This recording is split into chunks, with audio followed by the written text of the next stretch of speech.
Good afternoon, everybody, and welcome back to another installment of Scott's Selections here for Friday, November 8th. Before we get into today's play of the day, quick recap of what happened yesterday. Unfortunately, we picked up a loss with the Chargers minus 1.5. The favorites switched in the game. Chargers did everything possible to lose the game after completely just dominating every facet of it.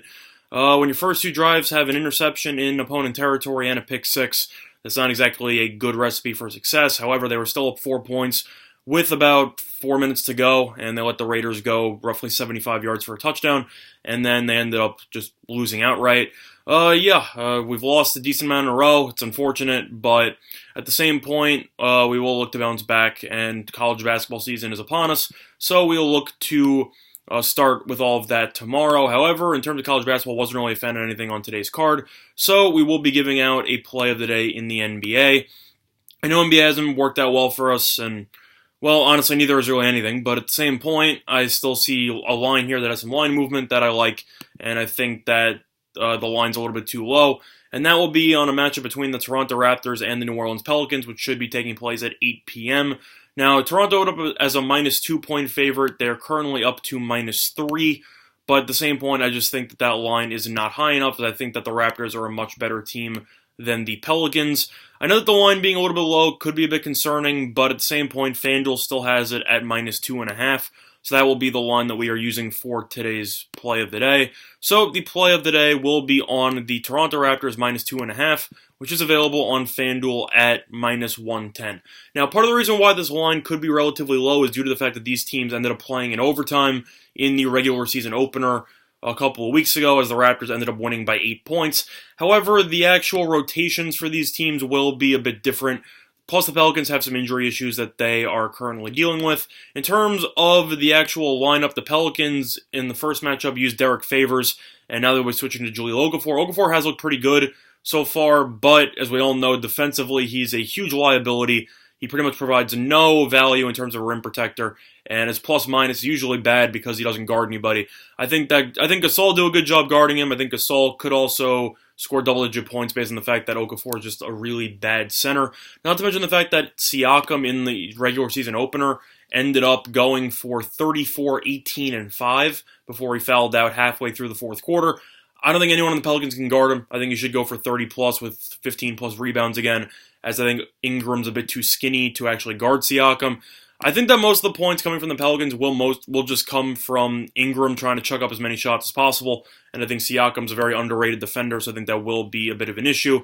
Meanwhile, Lonzo Ball doesn't really provide much offensive skills, but the issue that the Pelicans will run into could potentially involve the bench, as J.J. Redick is questionable with a left knee injury. If he's unable to go, that will be a big loss, as he is the best three-point shooting player on the entire team.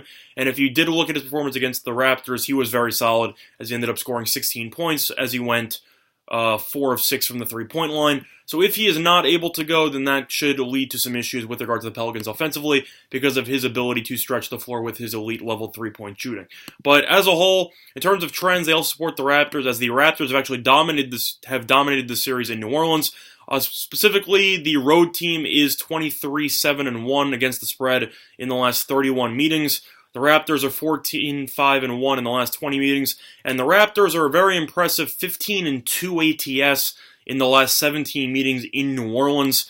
So the Raptors tend to feel right at home whenever they're playing in New Orleans, and I think that you will see the same thing here. I think it's a bit of an overreaction based on the line that they think that the Pelicans will keep this close because they kept the regular season opener close. The Raptors had to adjust to life without Kawhi Leonard, their first game without him, and they looked a little bit rusty offensively. But Toronto is still 5-2. The Pelicans are still 1-6, and they've looked terrible. I know that they ended up beating the Nuggets at home about a week ago, give or take. But the Nuggets have looked a bit underwhelming so far this season, and if you've looked at the Pelicans, they just haven't really looked that great. I mean, this team lost to Golden State at home by 11, and Golden State's Curry was playing and all, but they were in the middle of getting blown out repeatedly. I just think Toronto's a better team. I think they will be able to shut down the Pelicans' offense with their physical defense. I think Gasol will play well defensively. I think Siakam will play well defensively, and I think Toronto is just too deep and too well-rounded, and I think the Pelicans will run out of steam in the second half. Plus, the Pelicans also haven't played since they played the Nets on Monday, And I know that that's a good thing, because you can say that's because of rest, but that also is an issue considering the fact that they might be a bit rusty after being in a routine of playing every other day, and now you have 4 days off. I think that's a bit concerning. I think you could see the Pelicans come out a bit flat, as Toronto did end up playing 2 days ago against the Kings.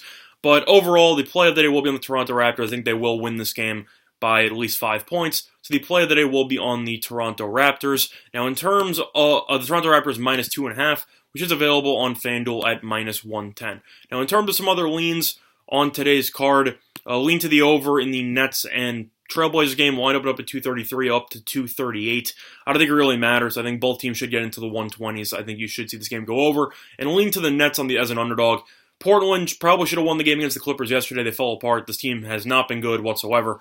And I think that the Nets, with DeAndre Jordan and Allen, should be able to wear down the Trailblazers' front lines. Since besides Whiteside, now you have nobody after Zach Collins has been ruled out for the next couple of months as he had shoulder surgery. So I think that the front court depth of the Trailblazers is an issue, and I think that Kyrie and Lillard should go for 40 each. I think you should see them go off. But I think the Nets are a live dog here, and I would lean to the Nets as a result. Now, in terms of some of the leans, there is some college football games. Lean to Central Florida and lean to Washington. This line looks pretty high for Washington at minus 10 after Oregon State's looked pretty good the last couple of weeks. But I think it's high for a reason. I think Washington will come out focused. I think their defense is the best defense that Oregon State has faced this season. And I think that Washington will just keep the ball on the ground with Ahmed and use some play-action pass game with Eason. I think you should see them perform pretty well. Lean to Washington on that one. And for UCF, they scored 40-plus points in pretty much each of their last 4 games. They've looked great. Tulsa's 2-7. They've been close, but their defense has fallen apart. Their kicking game is terrible, and I think UCF should look to put a statement win together in a primetime game after falling out of the top 25 rankings earlier this year. I think UCF could score 50. Lean to UCF in that one. Now, in terms of college basketball, a lot of games on the card, not really much that I like. There were a couple of plays that I liked, but I wasn't willing to pull the trigger on them as play of the day. First play, lean to Vermont minus the 4 against St. Bonaventure. Bonaventure already played their first game. They played Ohio. They lost at home. They were absolutely terrible. They lost by double digits. And Vermont, they bring back the bulk of the team that made the NCAA tournament last year. Anthony Lamb is still back, best player in the conference. He will end up going to the NBA. He's really good. They bring back Duncan. They bring back some key pieces. They also got some key transfers. I just think Vermont's a better team. They're a good free throw shooting team, which is big late in games. They're a fundamentally sound team. They shoot the 3 really well, and Lamb's the best player on the court. I just think that that's a good value. I think it makes sense that Vermont has gone from minus 1 to minus 4. Lean to Vermont. I think they will win by double digits. Lean to Vermont in that one. Other than that, lean to the over in the North Carolina and Wilmington game. North Carolina's offense did not look great besides Cole Anthony in Game 1 against Notre Dame. However, Wilmington ended up, their offense is pretty solid, but as a whole, both teams don't really play any defense whatsoever. I think North Carolina can get back on track with the 90 points. I think Wilmington could score 70 or so, or even more. I think this game will be high scoring. Lean to the over. I could see this game getting into the 170s. Lean to the over. Other than that, looking at the rest of the card, do I really like anything? Not really. I would lean to Memphis minus the 19.5 against UIC. Memphis has the best recruit in the entire country. He looked great in the first game of the regular season as he had a double-double. I think Memphis at home will put it to UIC. I think they'll win by 25. Lean to Memphis. I just don't think UIC will have any answers on the interior, so lean to Memphis in that one. And other than that, though, looking at the rest of the card, I don't really have any thoughts whatsoever on any of these games. I would lean to the under in the Baylor-Washington game. It is a neutral site game. It will be taking place in Alaska. But both teams love to play the 2-3 zone. So you should see a slower paced game based on the fact that both teams will be holding the ball in the shot clock for a long period of time because of the zone. So look for them to start out sluggish. Plus, it's on nobody's home court. So you should see both teams come out a bit rusty, as we saw in the 2 primetime games at Madison Square Garden in the college basketball season opener, as Kentucky and Michigan State looked flat, Kansas and Duke looked flat. It was a neutral court. It just seemed like they weren't really that comfortable. I think you should see the same thing. Lean to the under in that one, in the Baylor and Washington game. But the play of the day will be on the Toronto Raptors minus 2.5, which is available on FanDuel at minus 110.